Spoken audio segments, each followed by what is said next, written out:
Press conference कर रहे हैं, जरा वहां भी सुन लेते हैं, क्या पता कुछ संकेत मिले कि महाराष्ट्र की राजनीति किस दिशा में जा रही है। आज हम सब दिल्ली आने का कारण ये है कि आपको पता है तीसरी दफा देश के प्रधानमंत्री नरेंद्र मोदी साहब, उनका वोट सेरेमनी है। एनडीए का राष्ट्रवादी कांग्रेस पार्टी एक घटक है। जब लोकसभा के चुनाव हुए, वो चुनाव होने के बाद 2-3 दफ़ा एनडीए की मीटिंग हुई। शुरू में जो मीटिंग हुई उसमें मैं आ नहीं सका, मैं बम्बई में था, लेकिन हमारे पार्टी की तरफ से प्रफुल्ल भाई को और सुनील तटकरे साहब को भेजा था। और फिर नेक्स्ट टाइम भी सभी जो संसद मेंबर हैं, जो नवनिर्वाचित होकर आए हैं, उनकी एक मीटिंग थी। एनडीए के सभी नेताओं की एक मीटिंग थी। वो मीटिंग के लिए अपने सेंट्रल हॉल में वो मीटिंग हुई, आपको सबको पता है। और उसमें सब एनडीए के घटक पक्षों ने प्रधानमंत्री जी के बारे में तीसरी दफ़ा की जिम्मेवारी मोदी साहब के ऊपर दे दी और वो कार्यक्रम हुआ। और उसके बाद आज हम ओथ सेरेमनी के लिए आए हैं। एक बात सही है कि दोपहर को मुझे पता चला कि हमारे डिप्टी चीफ मिनिस्टर बीजेपी के जो देवेंद्र फडणवीस जी है महाराष्ट्र गवर्नमेंट में, हमारी महायुति के डिप्टी चीफ मिनिस्टर, तो उन्होंने एक स्टेटमेंट किया है। हमें कल रात को कांटेक्ट किया था। उससे पहले हम सब राजनाथ सिंह जी, अमित भाई और नड्डा जी, इनके साथ एक हमारी मीटिंग भी हुई। हमारे थोड़े बहुत महाराष्ट्र के जो लोकसभा के चुनाव हुए हैं, पूरे देश में हुए, लेकिन महाराष्ट्र के बारे में ये रिजल्ट ऐसा क्यों आया उसके बारे में थोड़ी बहुत चर्चा हुई। और तब मैंने उनको रिक्वेस्ट की थी कि हमारे आज लोकसभा का एक मेंबर है और राज्यसभा का एक मेंबर है, लेकिन 2-3 महीने में हमारे राज्यसभा के टोटल 3 मेंबर होने वाले हैं और लोकसभा के खुद सुनील तटकरे साहब है। ऐसा टोटल राष्ट्रवादी कांग्रेस पार्टी की मेंबरों की सदस्य संख्या पार्लियामेंट में और पार्लियामेंट में 4 होने जा रही है, राज्यसभा और लोकसभा पकड़ के। तो हमें एक सीट मिलनी चाहिए, ऐसे हमारी बात हुई है। वो बोले ठीक है, आपका कहना सही है। लेकिन उसके बाद कल उनका हमें मैसेज आया कि हम इंडिपेंडेंट चार्ज जैसा हमारे शिंदे साहब की पार्टी को दिया है, वैसा एक मेंबर लेना चाहते हैं।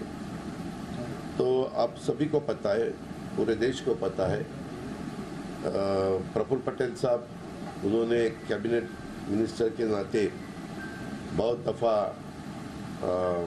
सेंट्रल में काम किया है और कैबिनेट मिनिस्टर होते हुए फिर इंडिपेंडेंट चार्ज लेना हमें ठीक नहीं लगा। इसीलिए हमने बताया कि हम रुकने के लिए कुछ दिन के लिए तैयार है, लेकिन हमें कैबिनेट मिनिस्टरशिप चाहिए।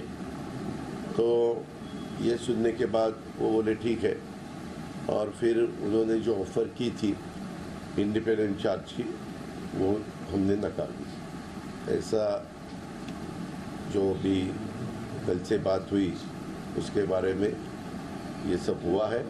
और आज अभी 7:15 को मेरे ख्याल से सबको ओथ सेरेमनी के लिए बुलाया है। इसमें हम भी जा रहे हैं एज एनडीए के मेंबर के नाते। दीपक, ये भी कह रहे हैं अजित पवार, ये बहुत महत्वपूर्ण है। और अब ये अटकलें काफी तेज हो जाएंगी कि क्या महाराष्ट्र में गठबंधन में सब कुछ ठीक है। अब वो कह रहे हैं कि जो इंडिपेंडेंट चार्ज वाला ऑफर था उसको ठुकरा दिया गया है। और प्रफुल्ल पटेल का भी कहना है कि मैं पहले कैबिनेट मंत्री रह चुका हूं, तो स्वतंत्र प्रभार का पद नहीं लूंगा। तो मतलब कहीं ना कहीं अब ये कह रहे हैं कि मैं वेट करने को तैयार हूं। अब आप देखिए क्या इसका मतलब क्या है, क्योंकि 2024 में महाराष्ट्र में चुनाव होने हैं। मतलब 3 राज्य, महाराष्ट्र, झारखंड और हरियाणा, इन 3 राज्यों में 2024 में चुनाव होने हैं। और इसीलिए बहुत सारे पॉलिटिकल एनालिस्ट ये कह रहे हैं कि अगले 5-6 महीने तक जो अभी केंद्र की सरकार है उसमें कोई दिक्कत नहीं आएगी, लेकिन इन तीनों राज्यों का परफॉर्मेंस डिपेंड करे, इस परफॉर्मेंस ये तय करेगा कि आगे सरकार किस तरह से चलती है। अब महाराष्ट्र में अगर बीजेपी का इक्वेशन गड़बड़ाता है और गठबंधन का इक्वेशन गड़बड़ाता है, तो फिर आप ये मानकर चलिए कि इसका डायरेक्ट कनेक्शन होगा केंद्र से, और फिर बड़ा मुश्किल। इसलिए इस बार बीजेपी के लिए, एनडीए के लिए महाराष्ट्र सिर्फ एक राज्य नहीं होगा, बल्कि केंद्र से इसका एक बड़ा कनेक्शन होगा। और उस संदर्भ में अगर आप अजित पवार के बयान को देखें तो इसका बहुत मायने है। देखिए, मुझे लगता है कि शपथ ग्रहण से पहले ये डिसेंट या आप कहें कि अलग स्वर का पहला मसला है।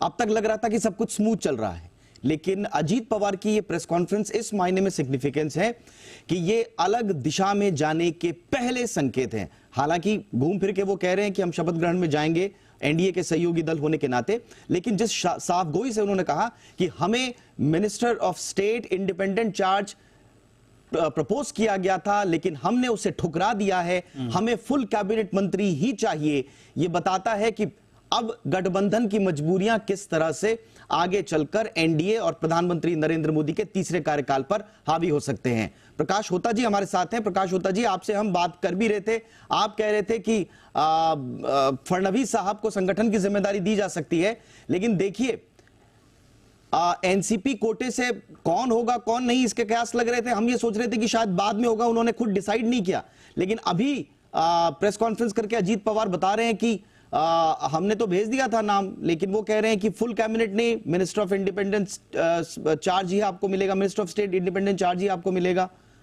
क्या बता रहा है ये, संकेत क्या है होता साहब?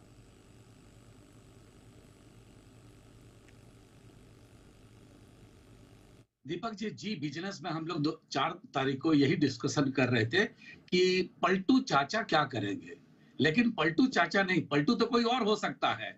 उसकी भी उस दिन हो रही थी, एनसीपी को कितना गंभीरता से लेना चाहिए और कैसे एनसीपी रिएक्ट कर सकती है। हम उस दिन जी बिजनेस में इस बात को लेकर चर्चा कर रहे थे जिस दिन रिजल्ट आई थी, और आज देखिए कुछ ही दिनों में इस तरह की बातें सामने आ गई। मैं अगर दोनों चीज को एक साथ रखूं, ऐसा क्या था जिसके कारण फडणवीस ने कहा कि मैं यहीं से वापिस होना चाहता हूं अपने आप को। पहली बात तो वो मुख्यमंत्री बनना चाहते थे, डिप्टी सीएम बनाया। दूसरी तरफ से गठबंधन पे क्या ये भी चीजें आ रही है, किसको कितना देना है, क्योंकि एकनाथ शिंदे भी वो भी कह रहे हैं कि हमको ज्यादा कैबिनेट मिनिस्टर चाहिए, उन्होंने ये बात भी रख ली है। सब कुछ ठीक नहीं लग रहा है, और जब कमजोर कोई होता है उसका फायदा बाकी लोग लेते हैं। तो लोगों को आप कह रहे हैं कि सब कुछ ठीक नहीं लग रहा, लेकिन अंबिकानंद सहाय जी, मतलब अजीत पवार का ये बयान अभी के संदर्भ में आप ना भी देखें तो इसका दूरगामी इंपैक्ट हो सकता है और उस पर कहीं ना कहीं नजर होगी। बेशक अभी अजीत पवार के पास सिर्फ 1 सीट है लोकसभा की जो जीत कर आए हैं, है ना, उसके उस हिसाब से वो बहुत ज्यादा बार्गेन करने की स्थिति में नहीं है, और इसीलिए वो खुद कह रहे हैं कि उनको अभी मना कर दिया गया है कैबिनेट बढ़ देने से, वो इंतजार करेंगे। लेकिन अगर विधानसभा चुनाव के पॉइंट ऑफ व्यू से आप देखें तो फिर उस लिहाज से फिर बीजेपी का अगला कदम क्या होगा? क्या बीजेपी अजीत पवार को साथ लेकर चलने का मन बना रही है, या कुछ अलग दिमाग में चल रहा है, कहीं अजीत पवार को साथ लेने से नुकसान तो नहीं हो गया? ये कयास अब आगे लगाए जाएंगे कि आगे जो महाराष्ट्र में गठबंधन होगा उसमें अजीत पवार की भूमिका क्या होगी। क्या अजीत पवार उस गठबंधन में शामिल होंगे, हिस्सा होंगे या नहीं होंगे? ये एक बहुत महत्वपूर्ण बात होगी सर उस चुनाव के पॉइंट ऑफ व्यू से। इस पर आपका टेक अंबिकानंद जी। मृत्युंजय जी, देखिए किसी को राजनीति कहते हैं। कल एक आदमी एसेट होता है, आज रातों रात लायबिलिटी